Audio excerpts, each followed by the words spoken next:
Mix it up, and sometimes you just have 2 or 3 of a plant species together, might have 10 or 12, but to avoid large monocultures in most situations. Tree guards can be very helpful. They protect against the wind. They help you to find the tree later so you don't lose it amongst the grass. So if you go back to some depths, these are difficult places sometimes to establish trees because some years they're dry, some years they're very wet, and the trees have got to cope with those extremes depending where you plant them.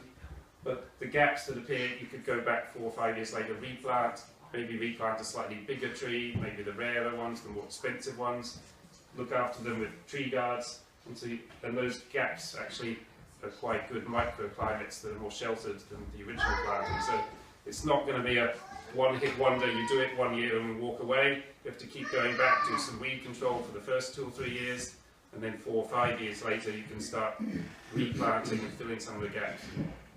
Yeah. You never know quite what the weather and the climate's going to throw at you. You might get a drought year, you might get a flood. And so some signs of success that I alluded to at the beginning. So these are Manuka trees, and at this point now they're 8 years old and they're about 3 meters high, and they're shading out the grass. So what was really thick, tall fescue, there's just a few little straggly bits of grass, and actually in this leaf litter we're starting to get trees regenerate. So this was the first year we saw natural regeneration under there, and we had our first Tortora and our first Kaikatea.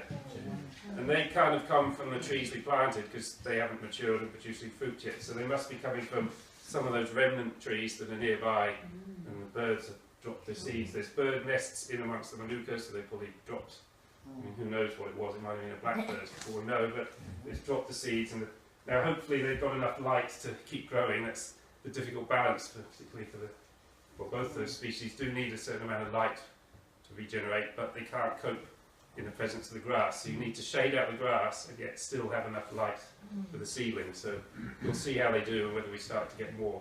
This year's expecting a good crop of Kaikatea fruit, and it's happened every few years for the past 8 years, but they've never managed to get through the grass. Maybe where you've now got these little clusters of trees, they might germinate underneath them. That's not actually Kaikatea, is it not?